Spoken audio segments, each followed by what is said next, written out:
For this video, I'm going to be going over my experiences of keeping cherry shrimp in a 29-gallon community tank. The popularity of cherry shrimp and other types of neocaridina shrimp are booming right now, so I would guess a lot of other people out there are thinking of adding them to their own community tanks. So hopefully my experiences will be able to help you with getting your shrimp into your tank and making sure that they can thrive. So first things first, getting into tank setup, and as you can see in these clips, they are in my 29-gallon community tank. It's just over 3 months old right now, so there's plenty of biofilm and algae and stuff like that in there for them. There's driftwood, plenty of plants, a few rocks, some inert sand substrate, and the cherry shrimp really do seem to be thriving. Their favourite place for grazing in this tank is definitely on the Java moss grown on the larger piece of driftwood, but I do see them grazing on the bulbitis a lot as well now, and I've actually just added some more bulbitis to the tank, so as the biofilm and algae builds up on there, I do expect the shrimp to feed there as well. And every now and then I will see the cherry shrimp upside down on the Amazon frog bit that's floating around in the tank, because the frog bit roots are long enough to catch any stray food, and it does seem that the cherry shrimp go on there just to eat the fish food that is captured on the roots. But yeah, it is very rare that I see my cherry shrimp on the substrate these days. It does happen every now and then, but they are usually grazing on the plants. When it comes to the actual tank size, it's going to depend on the fish you want to keep rather than your shrimp. With this being a community tank, you're going to want to use your tank size for whatever fish you want.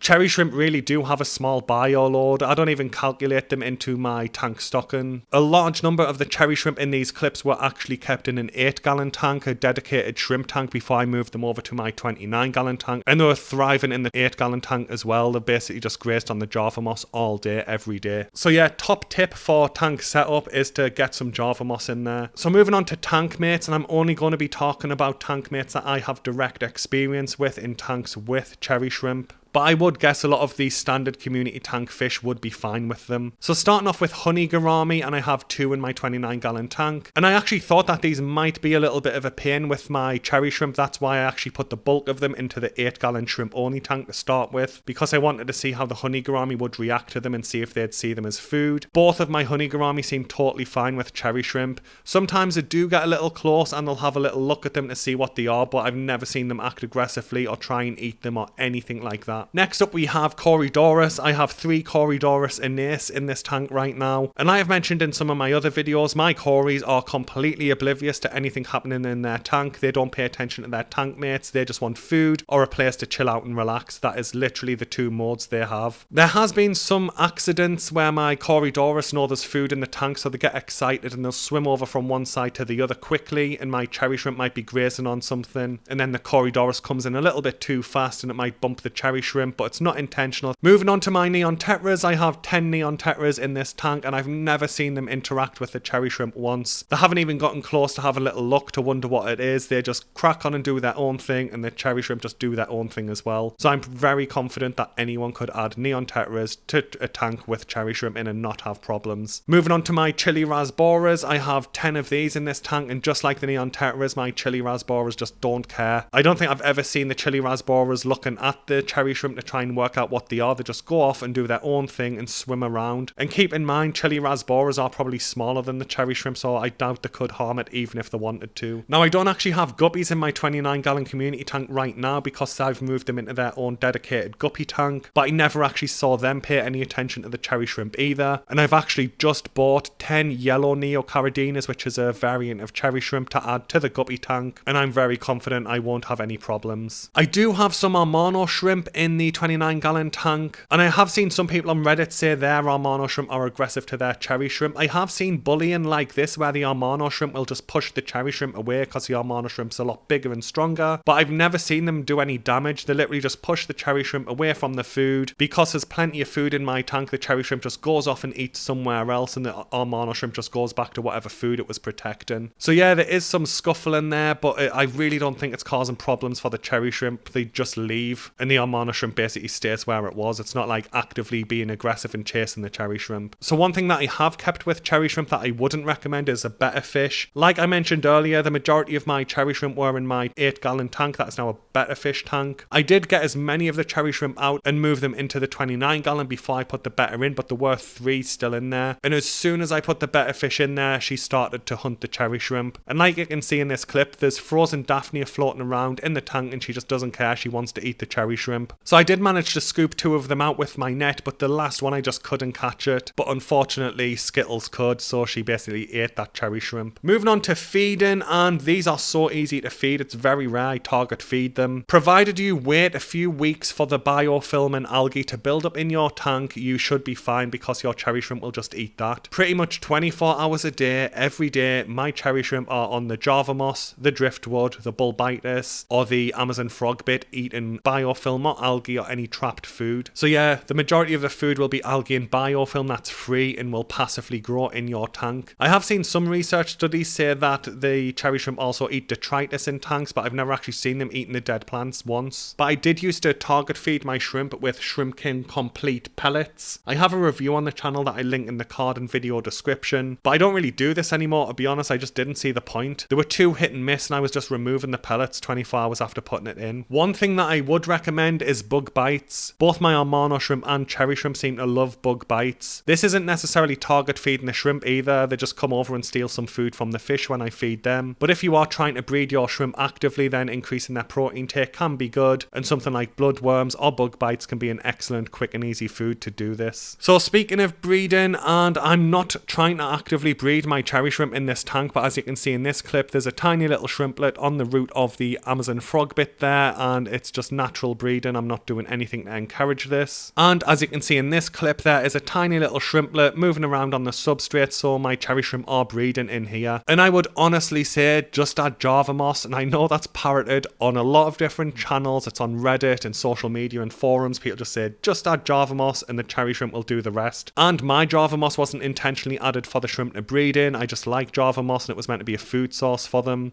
But they have definitely started to breed now. Now with this being in a community tank, I'm not sure that my honey gourami won't eat the shrimplets. I have seen them swim by shrimplets before without eating them or paying them any attention. But that was once I've seen them do that. But on the flip side of that, I've never seen them eat a shrimplet either. So I really don't know. I'll just have to wait and see if I end up with a surplus of cherry shrimp in my community tank or not. So moving on to water quality, and my cherry shrimp have been very, very easy to keep. I've seen some people go into very, very large amounts of detail on all the different things they do for their aquariums. I don't do any of it, I really don't. My community tank is basically a standard soft water community tank. I do have soft water out of my tap. In the community tank I don't add anything to try and increase the pH, I just leave it at around 6.5. The substrate in this tank is just inert sand, there's no active or buffering substrate or anything like that. Temperature's usually around 25 degrees Celsius, but I'm not sure what that is in Fahrenheit, but it's a pretty standard temperature. I don't add any calcium, potassium or magnesium